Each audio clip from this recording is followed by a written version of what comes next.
அண்ணா வணக்கண்ணே. இந்த கவிதை எப்படி சொல்லுங்கண்ணே. வா வா கோபாலு வா.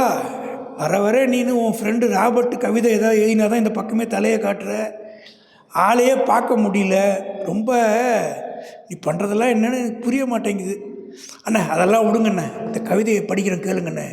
நண்பா, வீட்டை யார் வேண்டுமானாலும் கட்டலாம். நண்பா, வீட்டை யார் வேண்டுமானாலும் கட்டலாம். கூட்டை குருவியால் மட்டுமே கட்ட இயலும். கூட்டை குருவியால் மட்டுமே கட்ட இயலும். பெஸ்ட்டு ஆர்கிடெக்ட் அப்படின்னு போட்டு அமைச்சிருக்காருண்ணே.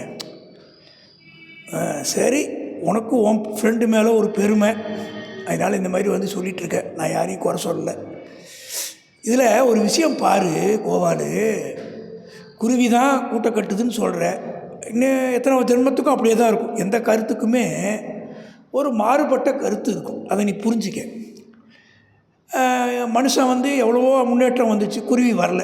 சரி, நான் அந்த விவாதத்துக்கு வரல. ஒரு விஷயம் முடிவான பிறகு அப்போ கூட மாறும். மாற்றம் ஒன்றே மாறாதுன்னு சொல்லுவாங்க.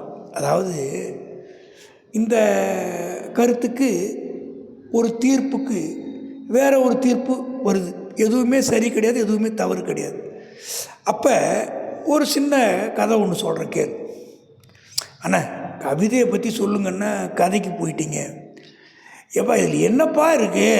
யார் வேணாலும் வீடை கட்டலான்றாங்க, குருவி தான் கூடை கட்டுன்றாங்க. ஆமாம், நம்ம கூடை கட்டி வர முடியுமா? சரி, அதை விட அடுத்து என்ன யோசிக்கணும்னு யோசி. சொல்லுங்கண்ணா சொல்லுங்கண்ணா.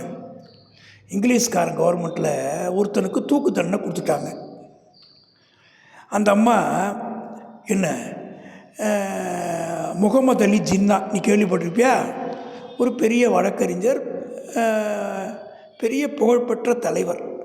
அவர்கிட்ட வந்து என் பையனை காப்பாற்றி கொடுங்கன்னு கேட்குறாங்க. என் ஃபீஸ் உங்களால் தர முடியாது, இருந்தாலும் அவன் உண்மையாக தப்பு பண்ணலைன்னா நான் காப்பாற்றுறேன்னு அவனை அந்த பையனை காப்பாற்றுறார். எப்படி காப்பாற்றுறாருன்னா, அந்த ஜெயிலுக்கு போகிறாரு. ஜெயிலரை பார்த்து நீங்கள் தூக்கில் போடுங்க, அப்படி தான் போட்டிருக்கு தீர்ப்பில், சாகணும்னு எங்கேயும் எழுதலை, அதனால் அவன் நீங்கள் தூக்கில் போட்டு செத்தான்னா உங்களை ஒரு ஒழி பண்ணிடுவேன்னு சொல்கிறாரு. ஜெயிலர் பயந்து போய் தூக்கில் போடுற மாதிரி ஷோ காமிச்சு வெளில விட்டுறாரு. அப்போ ஒரு தீர்ப்பு மாறுது, ஒரு செயல் மாறுது. அந்த மாதிரி மாறுதல் இருந்தால் தான் வாழ்க்கை அழகாக இருக்கும். அன்றைக்கி கட்டின குருவி கட்டின கூட்டி இன்றைக்கி கட்டிட்டு இருந்தால் நீ அப்படியே இருந்தால் வாழ்க்கையில் எப்படி முன்னேற முடியும்? ஸோ மாற்றி யோசி கோபாலு.